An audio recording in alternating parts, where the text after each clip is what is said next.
पुंडलिकावरदे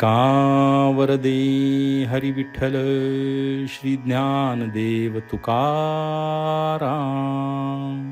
श्री पंढरीनाथ महाराज की जय।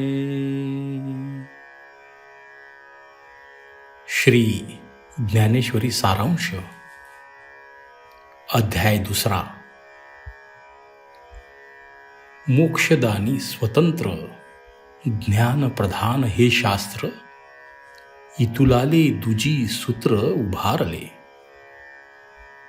श्री ज्ञानेश्वर महाराजांच्या मताप्रमाणे गीतेत कर्म, उपासना व ज्ञान या तिन्ही मार्गांची जरी चर्चा असली तरी गीताशास्त्र हे मुख्यतः ज्ञानप्रधान असून जीवाला अपेक्षणीय असलेल्या मोक्षाची प्राप्ती करून देण्याच्या बाबतीत ते स्वतंत्र आहे। या अध्यायात सांख्यशास्त्राचा अभिप्राय सांगून बुद्धियोगही भगवंतांनी थोडक्यात सांगितलं आहे। त्याचा अनुवाद श्री ज्ञानदेवांनी कसा केला आहे हे आपण पाहूया। रणक्षेत्रावर आपल्यासमोर उभा असलेला सर्व आप्त समुदाय पाहून अर्जुनाच्या ठिकाणी अनिवार शोक व करुणा उत्पन्न होऊन चिखलात रुतलेल्या राजहंसाप्रमाणे त्याची स्थिती झाली। ती पाहून त्याला त्या महामोहातून सोडविण्याकरिता भगवंतांनी उपदेश करण्यास या अध्यायात सुरुवात केली आहे। प्रथमतः अर्जुनाला त्याच्या शौर्य, सामर्थ्य व पराक्रम या गुणांची आठवण करून देऊन सांप्रतच्या प्रसंगी निशस्त्र होणे हे क्षणासारखे आहे, त्यामुळे तुझी असलेली प्रतिष्ठा तर जाईलच, परंतु ज्या इह परलोकांची तुला काळजी लागली आहे ते दोन्ही लोक तुला अंतरतील असे सांगितले। तरी देखील अर्जुन देवालाच उलट शिकवताना दिसतो। देवा, हे युद्ध नाही, हे मोठे पातक घडत आहे।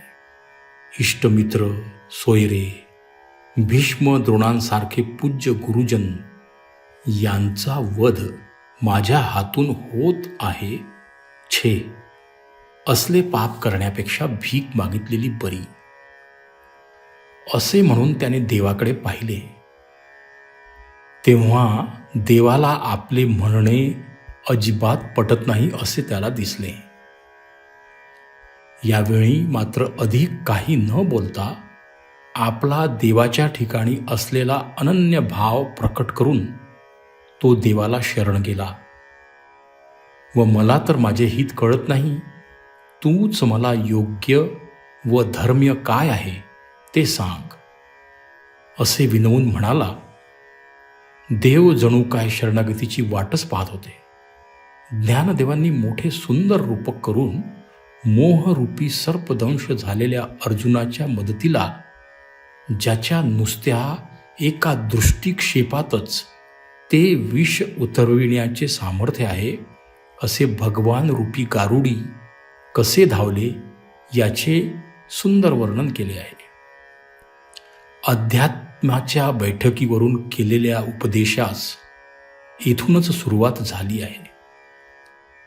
येथपर्यंतचे देवाचे बोलणे वरवरच्या उपचाराप्रमाणे होते, परंतु चांगला वैद्य जसा असाध्य रोग असला म्हणजे खोलवर जाऊन निदान करतो व दिव्य औषधाची योजना करतो, तसे अर्जुनाच्या मी लढणार नाही, मला पाप लागेल या म्हणण्याचे खोलवर जाऊन निदान करून यापुढे भगवंतांनी उपदेश करायला सुरुवात केली आहे। प्रारंभी अर्जुनाच्या डोळ्यावर आलेली अहंतेची झापड घालविण्याकरिता मात्रेचे चांगले 2 वळसे दिले आहे। मी मारले तरच हे मरतील या अर्जुनाच्या घमंडीवर प्रहार करून या जगाचा सर्व शक्तिमान समर्थ असा ईश्वर चालक असून त्याच्या संकल्पाप्रमाणेच सर्व सृष्टीच्या उत्पत्ती आणि नाशांचा क्रम अव्याहतपणे चालला असून तू आपल्या ठिकाणी यांना मी मारीन व मला पाप लागेल अशी फुकटची अहंता का घेतोस?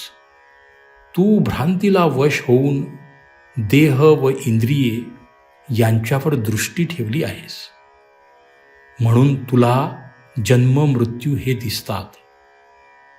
परंतु जे या देहाच्या व इंद्रियांच्या तडाख्यातून सुटतात त्यांना फक्त एक आत्माच दिसतो. आता हे खरे आहे की देह इत्यादी उपाधी व चैतन्य यांची सरमिसळ झाली आहे व ती वेगळी करणे हे कठीण आहे.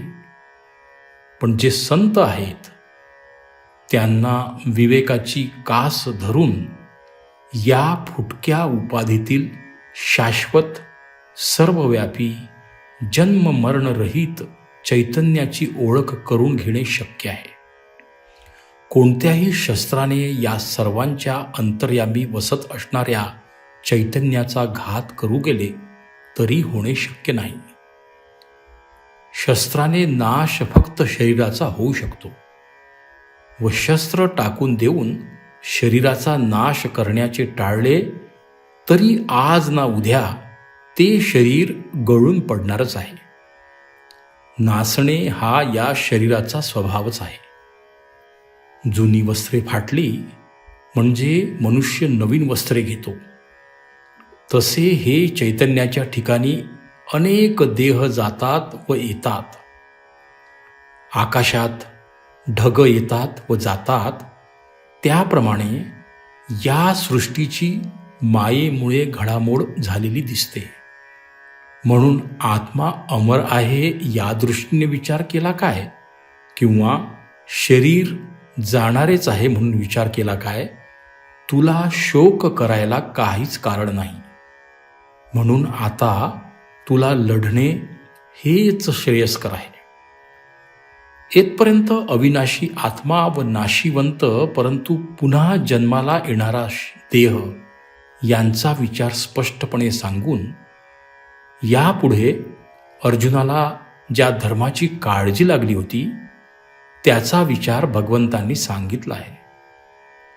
क्षत्रियांना या जगात युद्धासारखे दुसरे आणखी धर्म्य व उचित काहीच नाही. याकरिता मोठा उचित दृष्टांत श्री ज्ञानदेवांनी योजला आहे. गाईचे दूध एरवी कितीही उत्कृष्ट असले तरी नवज्वराच्या रोग्याला दिले तर ते जसे मारक होते तसे करुणा, दया हे ब्राह्मणांचे गुण क्षत्रियाने युद्धाच्या वेळी अंगीकारले तर त्यात त्याचा संपूर्ण नाश होतो. अरे बहुत पुण्य करावे त्यावेळी क्षत्रियांना असा युद्धाचा प्रसंग येतो व तू तो टाकून यापासून परावृत्त होण्याच्या गोष्टी करतो आहेस. पूर्व पुण्याचा नाश होऊन तुझी थोर कीर्ती यामुळे मातीत मिळणार आहे. शिवाय हे कौरव तुला तसे मोकळे सोडणार आहेत थोडेच. तुला धरून आणून तुझी बेअब्रू करतील. थोडक्यात सांगायचे म्हणजे या तुझ्या शस्त्रसन्यासामुळे कीर्ती जाऊन अपकीर्ती व अधर्म हेच तुझ्या वाट्याला येणार आहेत. यापेक्षा युद्ध केलेस तर कोणत्याही दृष्टीने बघितले तरी तुझा फायदाच आहे. लढता लढता मरण आले तर स्वर्ग मिळेल आणि जय मिळाला तर संपूर्ण पृथ्वीचे राज्य तुझ्यासाठी ठेवलेलेच आहे. म्हणून जय झाला काय किंवा पराजय झाला काय, तुझे कल्याणच आहे.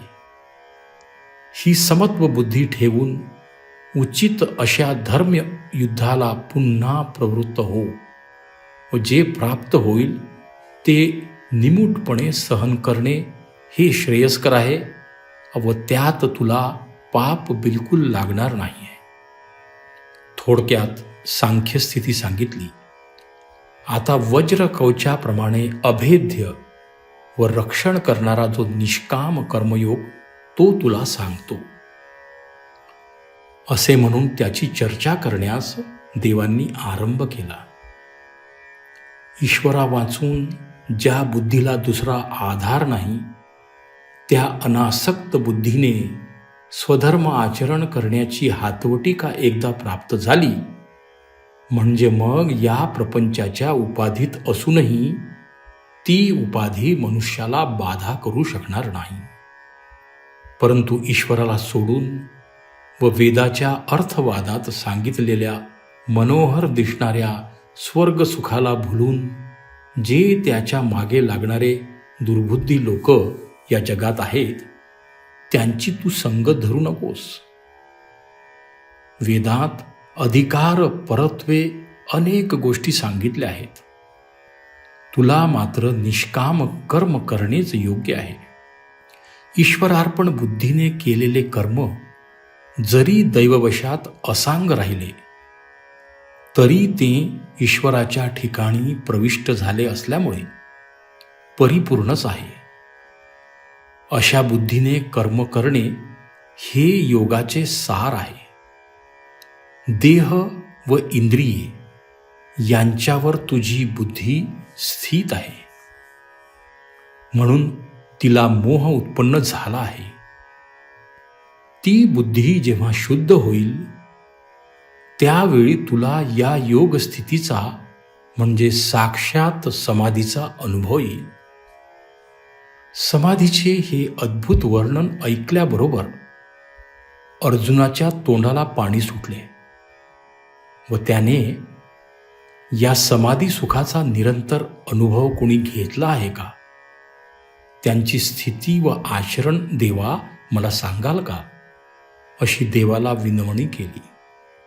तेथून पुढे देव समाधीस्थांची अथवा स्थितप्रज्ञांची लक्षणे सांगत आहेत.